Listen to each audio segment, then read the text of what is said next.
जय हिंद। मैं हूं प्रकाश और आज हम लोग चर्चा करेंगे भारत के प्रति व्यक्ति आय के बारे में। पर कैपिटा इनकम भारत का कितना है, चीन का कितना है, जिससे हम लोग हमेशा सोचते हैं कि हम लोग चीन से आगे बढ़ चुके हैं। हमारे देश के प्रधानमंत्री हमेशा, क्योंकि अभी हम लोग 4th पोजीशन पे पहुंच चुके हैं। हमारा जो अर्थव्यवस्था है 4थी सबसे बड़ी अर्थव्यवस्था बन गए हैं हम लोग जापान को पीछे छोड़ चुके हैं, इंग्लैंड को पीछे छोड़ चुके हैं। और अभी एक रिपोर्ट आया है वर्ल्ड बैंक का रिपोर्ट, जो गिनी कोफिशिएंट के नाम से जाना जाता है, जो गिनी इंडेक्स वर्ल्ड बैंक का ही रिपोर्ट है, ठीक है। इसमें भारत को 4th मोस्ट इक्वल कंट्री बताया गया है। मतलब यहाँ पे इक्वलिटी है, इक्वलिटी के मामले में 4था प्लेस है भारत का। अब क्या सही में ये चीज़ है, चौथा यहाँ पे इक्वलिटी है या इनइक्वलिटी है, समानता है या असमानता है, हम लोग प्रति व्यक्ति आय के हिसाब से समझेंगे। सबसे पहले भारत का प्रति व्यक्ति आय देखते हैं। देखिए भारत का जो नॉमिनल जीडीपी है कितना है, $3.9 ट्रिलियन, मतलब 4 ट्रिलियन हम लोग क्रॉस कर चुके हैं, ठीक है। तो जीडीपी जो है 4 ट्रिलियन जीडीपी है। पर कैपिटा इनकम जो है ना, प्रति व्यक्ति आय सबसे पहले निकलता कैसे है, तो total income of the country divided by the total population, ठीक है। इससे हम लोग पर कैपिटा इनकम निकालते हैं। अब भारत का जो पर कैपिटा इनकम कितना है, तो $2800, $2800 पर पर्सन पर एनम, ठीक है। अगर रुपीज के अगर टर्म में देखा जाए तो 2.3 लाख है, ठीक है। 2.3 लाख मतलब 2,33,000, ठीक है। अगर मंथली अगर कर दिया जाए तो 19,000 के लगभग ये आ जाएगा, ठीक है। और हम लोग अब सोचते हैं कि भारत का इकोनॉमी बढ़ रहा है, 4th प्लेस पे हम लोग आ चुके हैं, 4थी सबसे बड़ी अर्थव्यवस्था। लेकिन अब देखिए वियतनाम से हम लोग कितना पीछे हैं। वियतनाम का कितना है पर कैपिटा इनकम, $4,300, और हमारा कितना है 2,800, 2800, और वियतनाम का कितना है $3,300। और अगर रुपीज में अगर देखा जाए तो 3,57,000। समझ में आ रहा है। तो देखिए हम लोग कितना पीछे हैं वियतनाम से। अगर चाइना से तो कहना ही नहीं है। चाइना से अगर देख लीजिए तो चाइना का जो पर कैपिटा इनकम है पर पर्सन एनुअली, साल में कितना कमाते हैं वहाँ के लोग, तो $12,500। और अगर रुपीज में अगर देखा जाए तो 10,38,000, मतलब 10 लाख है ना प्रति व्यक्ति आय है चीन का, एक साल में एक व्यक्ति वहाँ का कमाता है। और भारत का 2 लाख, 2.33 लाख। अब कहाँ हम लोग 4थी सबसे बड़ी अर्थव्यवस्था है और 4 मोस्ट इक्वल कंट्री है ना। यहाँ पे मतलब 4था सबसे बड़ा जहाँ पे समानता है, तब वो भी देख लीजिए।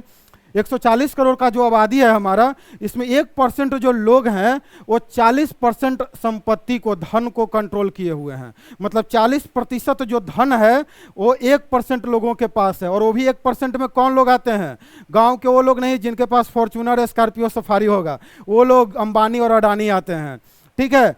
और अगर इस 1% और 40% वेल्थ को हटा दिया जाए तो 130 लाख करोड़ है ना, जो यहाँ पे आपका है ना 3.9 ट्रिलियन, तो यहाँ पे जब 130 लाख करोड़ है, अब इसमें जो पर कैपिटा इनकम जो बचेगा तो मात्र 85,000 पर कैपिटा इनकम है भारत का, 85,000, ठीक है, पर पर्सन पर ईयर। और अगर इसको अगर मंथ में देखा जाए तो मात्र 7,000 पर मंथ है, 7,000 महीना यहाँ के लोग कमा रहे हैं भारत को। और हम लोग हैं 4थी सबसे बड़ी अर्थव्यवस्था। और यही अगर देखा जाए, अगर और ऐड कर दिया जाए इस 1% में, अगर और ऐड कर दिया जाए तो अगर 5% पॉपुलेशन को ले लीजिए तो 62% वेल्थ को कंट्रोल करते हैं, 5% है ना, 62% वेल्थ को कंट्रोल करते हैं। और पर कैपिटा इनकम जो है हमारा ये 5600 से भी कम आ जाएगा, मतलब 5,600 महीना भारत के लोग कमा रहे हैं। और हम लोग 4थी सबसे बड़ी अर्थव्यवस्था बन गए हैं, है ना। तो ये लोगों को समझ नहीं आ रहा है। और अगर देखा जाए ऐसे देश में है जहाँ पे 80 करोड़ जो लोग हैं, 140 करोड़ में 80 करोड़ को फ्री राशन दिया जाता है कि नहीं। और हम लोग बात करते हैं कि हम लोग 4थी सबसे बड़ी अर्थव्यवस्था बन चुके हैं, ठीक है। HDI का जो रिपोर्ट है, ह्यूमन डेवलपमेंट इंडेक्स, उसमें 134th प्लेस पे हैं हम लोग। आ रहा है बात समझ में। और ये जो 3.9 ट्रिलियन का जो नॉमिनल जो जीडीपी है, ये भी जो US डॉलर है, जो करंट प्राइस के हिसाब से इसको मतलब निकाला गया है। और ये एक्सचेंज रेट पे करता है, मतलब ये निकाला जाता है। अब एक्सचेंज रेट क्या है, अब जैसे अभी डॉलर का जो देख रहे हैं हम लोग, 82 रुपया 83 रुपया $1 का चल रहा है। तो जैसे जैसे अगर डॉलर का और कीमत बढ़ेगा, 90 अगर हो जाएगा, मतलब $1 में 90 रुपया, तो सोचिए हमारा इकोनॉमी और श्रिंक करेगा। तभी हमारे देश को प्रधानमंत्री को पता नहीं चल रहा है।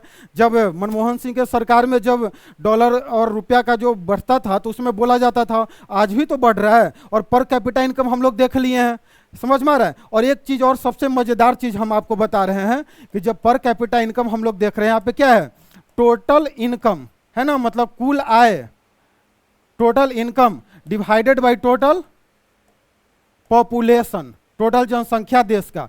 हम लोग बात करें कि हम लोग जापान को पीछे छोड़ दिए हैं, है ना, हम लोग इंग्लैंड को पीछे छोड़ दिए हैं। इंग्लैंड को पीछे छोड़कर हम लोग 5th पोजीशन पे आए थे, और जापान को पीछे छोड़कर हम लोग कौन सा पोजीशन पे आ गए हैं, 4th पोजीशन पे। ठीक है, अब इसको सिंपल भाषा में समझ लीजिए, आम भाषा में समझिए कि हम लोग जापान इंग्लैंड से तो आगे निकल गए हैं, लेकिन क्या यहाँ के लोगों का रियल में जीवन स्तर सुधरा है इंग्लैंड के लोगों से? अब कैसे, तो इसको देखते हैं। मान लीजिए ऐसा समझिए कि किसी घर में, ठीक ना, ए है घर एक, ठीक है, और एक घर बी है, ठीक है। अब घर ए है जो आपका, मान लीजिए यहाँ पे, और घर कौन सा है, बी है। अब यहाँ पे आपका 10 मिठाई आता है, कितना आता है, 10 मिठाई आता है, 10 स्वीट्स, ठीक है, 10 स्वीट्स आ रहा है। और जो बी कंट्री है, यहाँ पे मान लीजिए कितना आ रहा है, 11 स्वीट्स आ रहा है। कितना आ रहा है, 11 स्वीट्स है। तो बी हो गया हमारा भारत, ठीक है, इंडिया, जहां पे कितना आ रहा है, मान लीजिए 11 मिठाई आ रहा है घर में, ठीक है। और ए हो गया मान लीजिए जापान या इंग्लैंड, वहां पे कितना मिठाई आ रहा है, 10। तो हम लोग तो जीडीपी के मामले में आगे निकल गए कि भाई हमारे यहाँ 11 मिठाई बन रहा है, समझ में आ रहा है। लेकिन हमारे यहाँ जनसंख्या है मान लीजिए 50, ठीक है, और यहाँ पे जनसंख्या है 5। तो यहाँ पे 10 मिठाई है, 5 लोग हैं, 2-2 मिठाई सबको मिलेगा। और हमारे यहाँ 11 मिठाई है और 50 लोग हैं, सोच लीजिए कितना कितना बटेगा एकदम, समझ रहे हैं। यही अभी हो रहा है। सरकार दिखाने को तो दिखा रहा है कि हमारा जीडीपी बढ़ रहा है ना, लेकिन पर कैपिटा इनकम हम लोग देख रहे हैं वियतनाम से कितना पीछे, चाइना से कितना पीछे है कि नहीं। और इन टर्म्स ऑफ अगर हम लोग देखा जाए कि किस तरह से जो हमारा, क्योंकि पॉपुलेशन काफ़ी ज़्यादा है, और उसमें जब डिस्ट्रीब्यूशन ऑफ वेल्थ है वो किस तरह से अनइक्वल है। और ये वर्ल्ड बैंक का रिपोर्ट है, गिनी इंडेक्स है ना, 4th मोस्ट इक्वल कंट्री हम लोग हैं। तो हमें और आपको डिसाइड करना है कि हमारा जो अर्थव्यवस्था है ये सही डायरेक्शन में जा रहा है या गलत डायरेक्शन में जा रहा है। लोगों को जागरूक होने की बात है कि जो प्रति व्यक्ति आय है भारत का कितना है ना, मात्र 5600 रुपया प्रति व्यक्ति। अब एक रूम का भी किराया किसी भी शहर में 3 से 4 हज़ार रुपया है, और जहाँ के प्रति व्यक्ति आय कितना है, 5600। और मोस्ट इक्वल कंट्री, क्योंकि अंबानी अडानी का तो बढ़ रहा है कि नहीं। तो हमको और आपको डिसाइड करना है, और अर्थव्यवस्था के बारे में हम सभी लोगों को जागरूक होना पड़ेगा कि हमारा जो अर्थव्यवस्था, हमारा जीडीपी कैसे बढ़े, हमारे यहाँ के लोगों का पर कैपिटा इनकम कैसे बढ़े, इस पर फोकस करना है। आई होप आपको वीडियो अच्छा लगा होगा। वीडियो को ज़्यादा से ज़्यादा शेयर करें और सब्सक्राइब करें। बहुत बहुत धन्यवाद।